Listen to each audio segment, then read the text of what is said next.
Здравствуйте! Мы продолжаем беседы с настоятелем Староладожского Никольского мужского монастыря, игуменом Филаретом. Отец Филарет, приветствую вас. Здравствуйте. Спасибо вам огромное за приглашение. Наконец-то случилось долгожданное событие. Никольский храм в Старой Ладоге вошел в масштабную федеральную программу Министерства культуры России по консервации памятников архитектуры. Скажите, чего нам ожидать? Какова судьба теперь Никольского собора? Безусловно, консервация – это не реставрация. Две разные вещи, две работы, которые нужно понимать. Но из-за не менее всего, то, что мы узнали о вхождении храма в программу, вообще существует единственная программа развития культуры, которая финансирует различные работы по сохранению памятников. Никольский собор вошел как объект, на котором будут проведены противоаварийные работы. Что это обозначает для нас? Прежде всего, усиление стен, прежде всего, это закладка тех вывалов кирпича.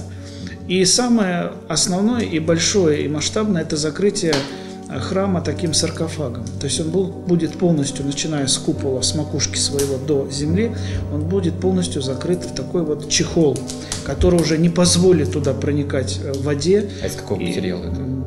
Это делается из современных материалов, типа наподобие пластика. То есть он будет закрыт, в принципе, полностью. Поэтому, с одной стороны, мы радуемся, потому что это хоть что-то для нас, потому что и осадки, и, так сказать, природные явления влияют на памятник архитектуры. И пока мы вместе и с властями, вместе с меценатами, может быть, неравнодушными, которых пока у нас, к сожалению, нет, найдутся силы совместно все-таки начать полномасштабное возрождение Никольской церкви, уникального храма, который является, можно сказать, единственным в Ленинградской области, имеющий такую историю.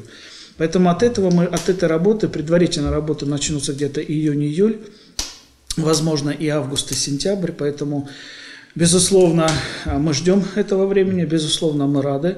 Но хочу сказать, что монастырь на этом не останавливается. И в прошлом году в эту же программу мы подавали 4 пункта. То есть это в основном разработка проектно-сметной документации по реставрации нашей колокольни, которая нуждается также во внимании, по реставрации нашего настоятельского нового корпуса. Поэтому мы, помимо собора нашего, безусловно, надеемся, что что-то будет еще сделано дополнительно для нашей обители. Мы этого очень ждем. По крайней мере, Никольский собор, то, что он вошел в эту программу, предотвратит дальнейшее разрушение. Но вы знаете, еще то, что предотвратит, еще есть такое понятие, как государевы деньги. Вот если куда-то уже государство вкладывает, то оно потихоньку, постепенно все-таки начинает эти объекты до конца доводить до ума. Поэтому мы надеемся, что все-таки памятник федерального значения, памятник культуры федерального значения, он, конечно же, со временем приобретет свой былой вид.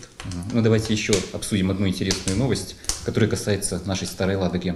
Губернатор Ленинградской области Александр Дрозденко предложил вывести небольшие исторические поселения, такие как Старая Ладога, под прямой региональный контроль. Это, во-первых, даст дополнительные средства и ускорит процесс реставрации и реконструкции памятников архитектуры, исторических объектов. Реставраторы уже поддержали эту идею. И скажите, как вам такая инициатива со стороны областных властей? Станет ли лучше? Так как Никольский монастырь для нас является очень дорогим, и мы, пользователи, проявляем все необходимое, чтобы сохранять в должном, надлежащем виде все памятники, все здания, безусловно, поддержка региональных властей чрезвычайно важна.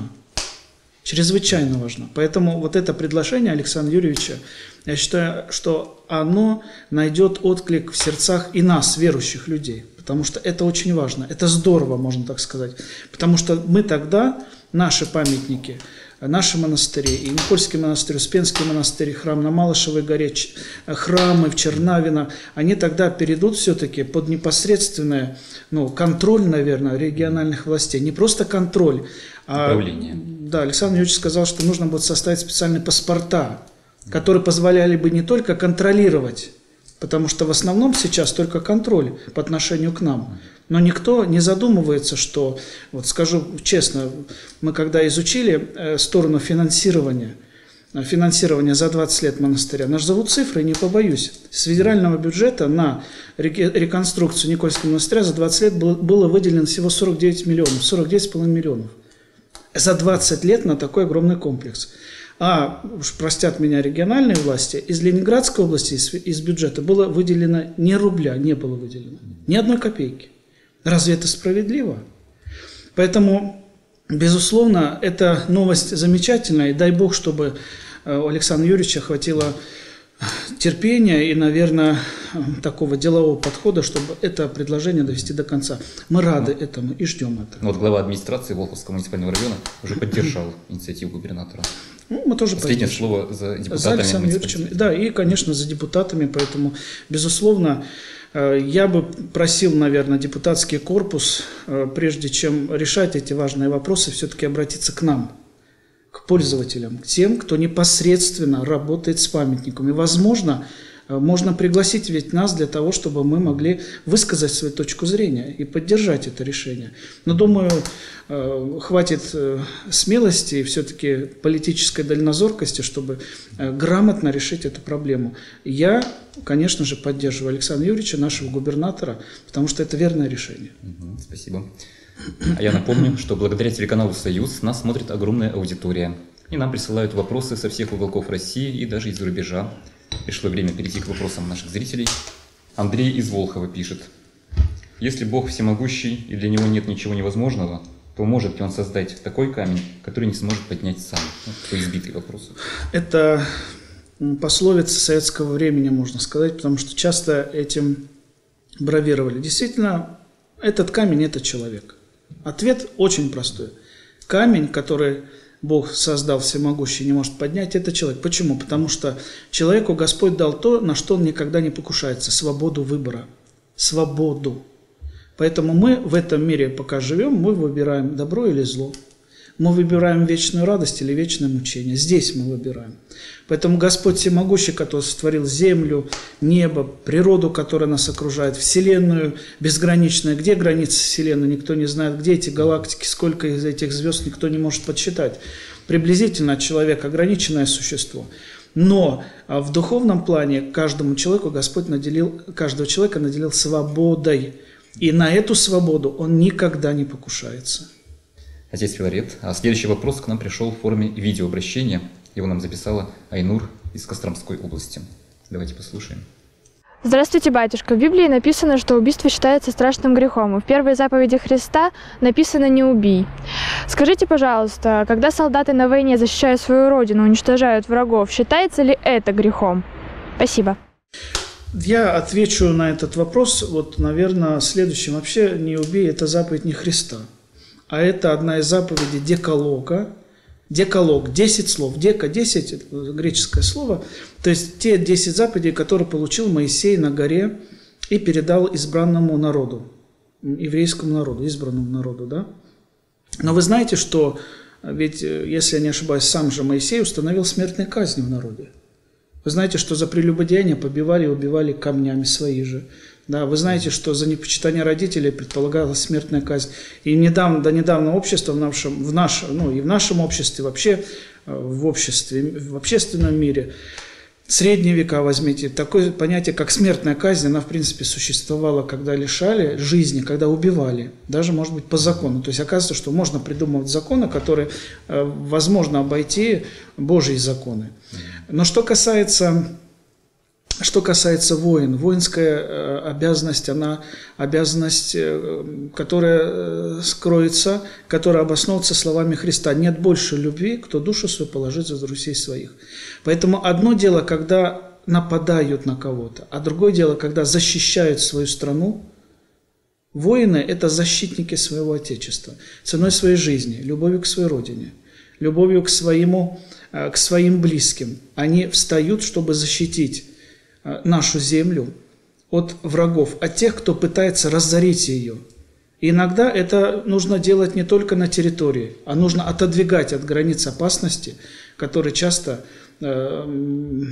угрожают нашему государству и вообще любому государству. это обязанность любого общества сохранять жизнеспособность. Что касается воинской обязанности, вообще служения воинов, это всегда было почетно. Вспомните нашу Святую Русь. Александр Невский, Дмитрий Донской. Это же были воины, которые защищали свою родину. И более того, вспомните, когда один эпизод, да, когда преподобный Сергий отдает 2 монахов для защиты своего отечества.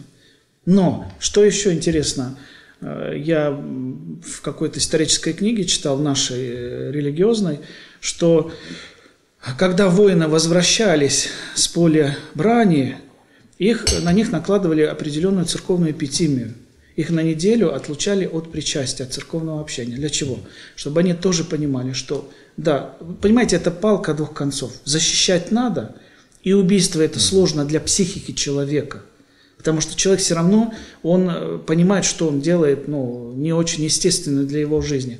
Поэтому вот наших русских воинов в древности, их от церкви как бы наказывали на какое-то время, чтобы они могли воспринять, что, да, все-таки убийство даже чужака, это не есть, наверное, не есть хорошо.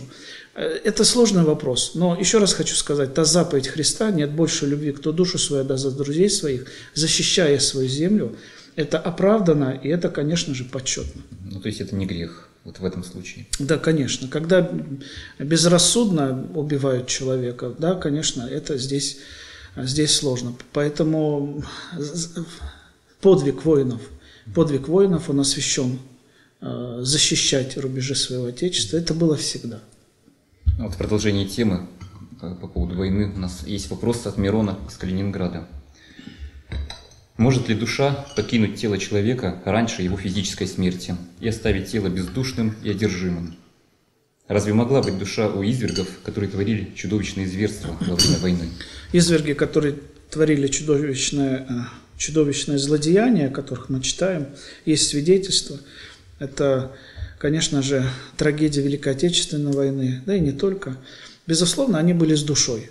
Но с какой душой? С черной душой. С душой искаженной. И, безусловно, смерть для таких людей, для извергов, для тех, кто издевается над другими, смерть является как избавление. Избавление от этого зла, потому что этот человек проецирует свое зло на окружающих.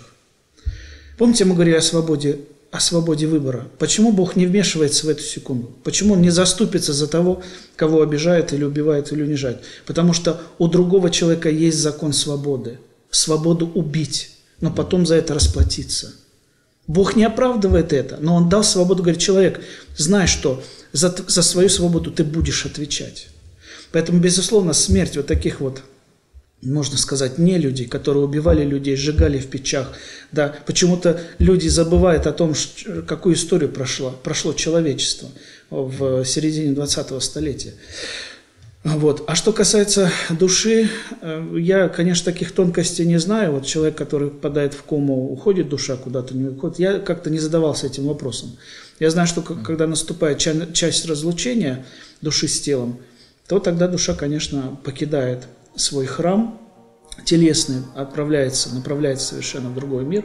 А вопрос, конечно, интересный, и стоит почитать какую-то литературу, связанную, допустим, с клиническими проявлениями, клиническая смерть. Да, тем более сейчас реанимация людей, она приобрела все больше и больше, так сказать, размахи. Человека могут вернуть к жизни, и 40 минут пройдет, когда, да, до часа, по-моему, сейчас докторы научились возвращать людей к жизни. Поэтому вопрос такой, может быть, сказать не по адресу, может, специалисты какие-то должны ответить.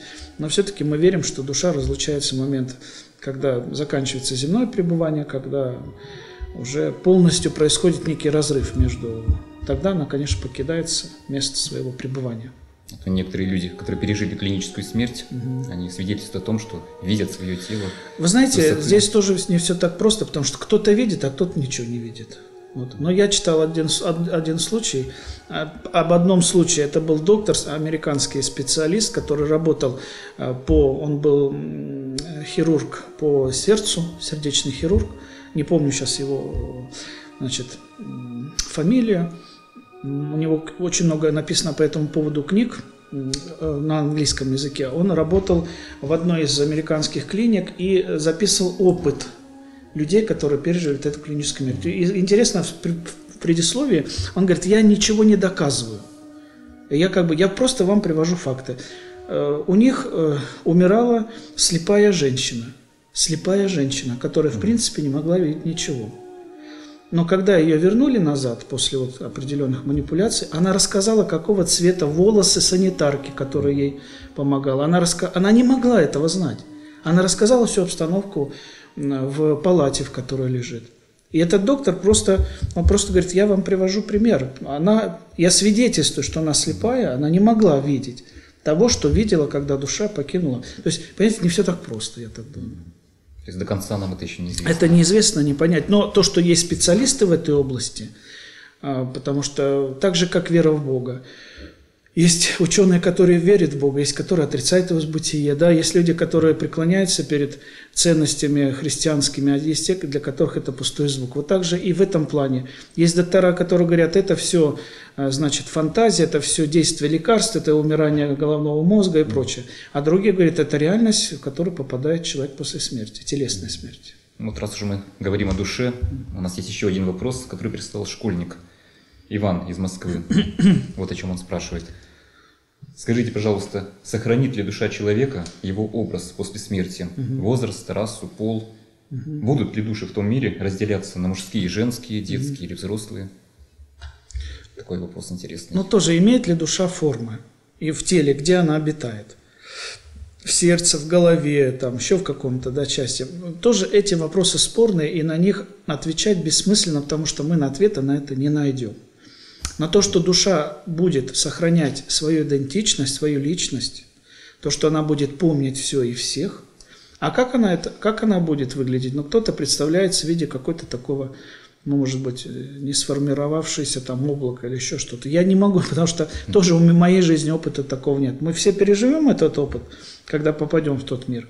Но душа будет пребывать до определенного времени, до второго пришествия Христа, до страшного суда, потому что перед страшным судом мы все воскреснем. То есть души и тела живущих людей до второго пришествия, они все воскреснут в новых телах. Да, то есть мы, опять же, вернемся назад, но уже совершенно в других существенно измененных формах, наверное, образах, в тех формах и образах, которые были сотворены первые люди, Адам и Ева, потому что пока они не нарушили Божью заповедь, пока они не превратились в такие, как мы, вот, они имели совершенно иные тела, бессмертные тела, и они могли жить вечно, так как Бог сотворил. Но, к сожалению, грехопадение изменило все, и мы такими, какими вот мы есть сейчас. Многие люди верят в переселение душ. Ну, это тоже, вы знаете, эту систему еще разрабатывали гностики в первые века христианства, когда вот была вот эта идея повторения, когда все может повторяться. От этой идеи церковь уже давно отказалась. Она отвергла гностические различные системы, и в том числе о перерождении душ, и прочее. Церковь давно на это ответила. Просто нужно взять и почитать, как к этому относиться верующему человеку. Были случаи, когда 5-летний ребенок вспоминал, кем он был в прошлой жизни. Ну, вы знаете, я скептически к этому отношусь. В век наших технологий, и ты не знаешь, где ложь, где правда. Вот здесь нужно относиться скептически к этим вещам, потому что очень много лжи, и очень много подделок, которые мы не знаем. Какой разговор был, какую информацию дали этому ребенку, и еще прочее. Когда читаешь, там, просто сказки выдают за действительность. А люди ведутся, не проверив, они начинают в это верить. И самое главное, проецировать на других. Рассказывать небылицы. Знаете, как апостол Павел очень хорошо говорит, бабьи басни. Вот, понимаете, не то, что унижаем достоинство женщин, а говорим о том, что это, бессмысленные, совершенно выдуманные истории, которым верить нельзя. Да и вообще сейчас в современном мире такой поток информации сумасшедший, что поток информации, технически, да, сейчас можно сделать очень, я помню как-то по Первому каналу еще, наверное, в начале 90-х годов, когда техника развивалась, значит, серьезно обсуждали шутку, которую запустил какой-то канал информационный. Человек сумел телепортироваться из Москвы и появиться в Нью-Йорке. Только потом люди начали обсуждать, смотри, какую наука придумала. Только потом ведущий сказал, сегодня 1 апреля, мы просто над вами пошутили. Но понимаете, тот, кто увидит эту сказку, он действительно подумает, да, слушай, это правда, по каналу уже показали. Поэтому мы всегда говорим, братья и сестры, несмотря на всю информацию, которую вы получаете, читаете, которую всегда нужно ее проверять и немножко скептически к этому относиться. На следующий вопрос прислала Вера из Иркутска. Отец Филарет, в одной из передач вы говорили о том, что плохие поступки и помыслы возвращаются человеку бумерангом. Нужно совершать добрые дела. Однако в народе говорят, от добра добра не ищут, не делай добра, не получишь зла. Скажите, пожалуйста, закон бумеранга действует только в отношении плохих поступков? Ну, это условно, конечно, закон бумеранга. Почему? Потому что мы здесь говорим о грехах, которые творит человек по отношению к другим. То есть, когда мы желаем кому-то что-то плохого или направляем свое действие, злое действие на кого-то другого, мы должны знать, что будет расплата в любом случае. То есть, если человек безнаказанно будет обижать другого, то он глубоко ошибается, оно все вернется назад. Вразумительными какими-то моментами, которые Бог, инструментами, которые Господь, безусловно, придумал. Или это будут болезни, или это будет тяжкая и долгая мучительная смерть, или это будут еще какие-то лишения, человек станет инвалидом. Мы же не знаем. Но за любое зло человек обязательно ответит, если он не покается. Вот что разрушает цепочку вот этих вот моментов от зоны ответственности, покаяние человеческое. А что касается добрых дел, то добро, конечно, оно тоже вернется, потому что люди, которым вы делаете добро, не надо верить вот этой мирской мудрости, как мы ее называем, не делай одно, не получишь другого. Это совершенно ненужное рассуждение, потому что делать добро нужно всегда, и помогать людям надо всегда. И не ждать, что тебе ответят. Потому что иногда, почему такое возникает, что вот я сделал добро, а жду, вроде мне тоже должно. Не надо ждать никогда ответной реакции. Не надо ждать ответной реакции. Прежде всего, мы творим добро не потому, что хотим получить какие-то дивиденды, а мы творим добро, потому что об этом просит нас Господь. Потому что в этом суть христианской, нашей православной веры. Отвечать на боль другого человека отзывчивостью.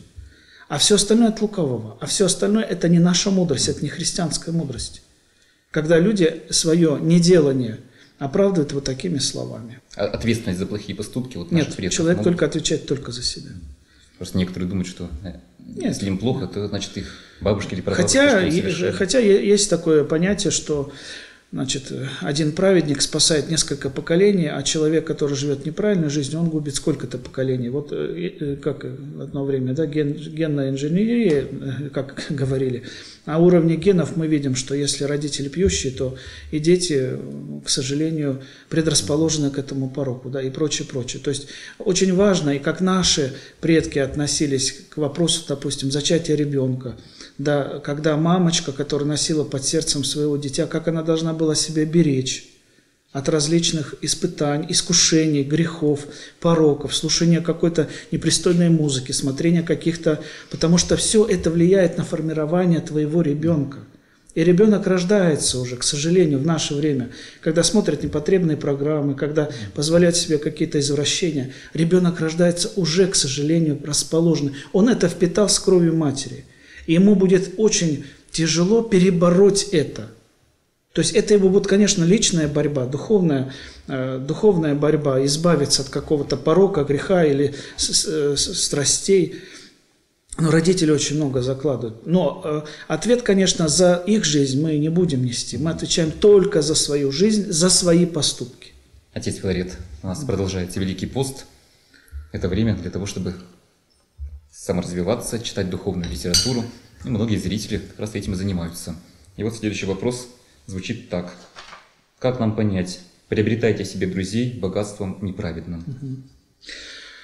Всегда прошу верующих, людей, изучающих Священное Писание, смотреть, кому говорятся эти слова и в каком контексте что-то мы читаем. Потому что вырывать из Священного Писания что-то и начинать строить, так сказать, рассуждения вокруг него очень сложно и неправильно. Да? Знаете, как говорят, от ветра головы своей. Эти слова Господь обращает к богатым людям. Да?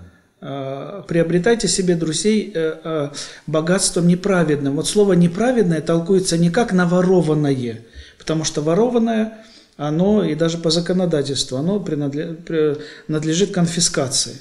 А неправильное богатство, проходящее богатство, потому что те же средства, которые мы купим, они когда-то закончатся. Ну, иногда, да, действительно, человек, может быть, их приобретает и совершенно, может быть, неправильным путем.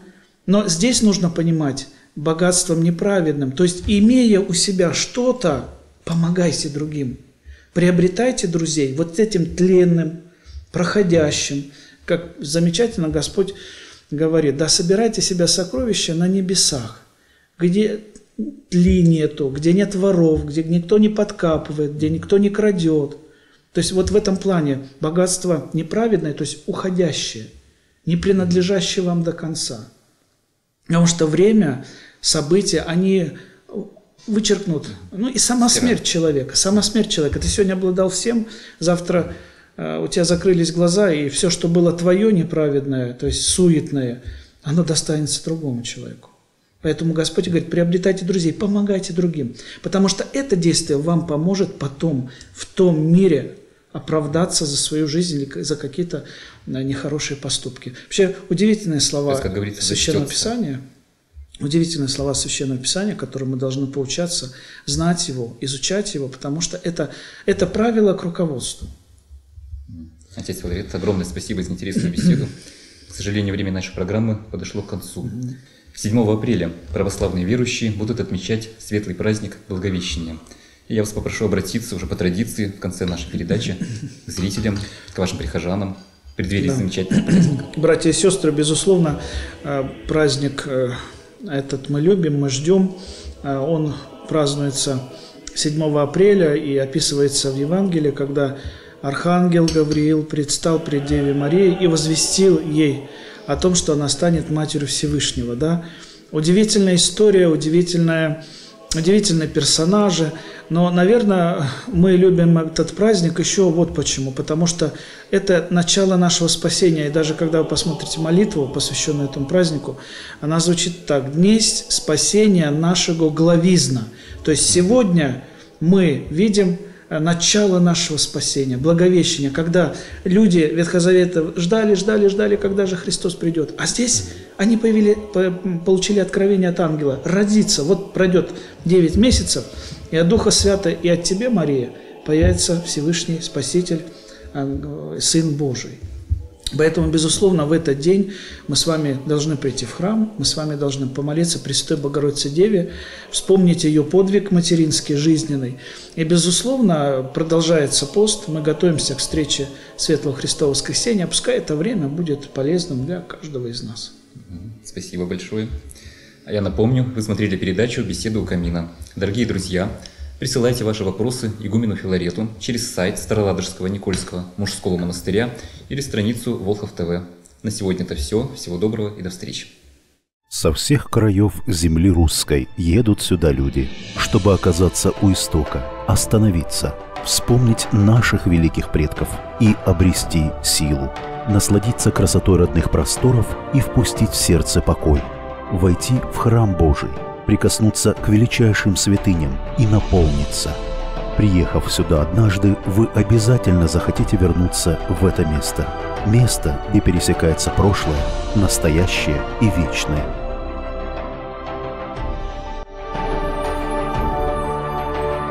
Вас приглашает в незабываемое путешествие Никольский мужской монастырь в Старой Ладоге.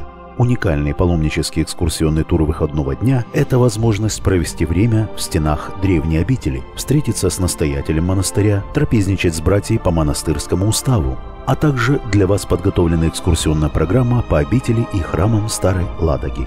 Не упустите возможность посетить поистине удивительное место. Место, где пересекается прошлое, настоящее и вечное.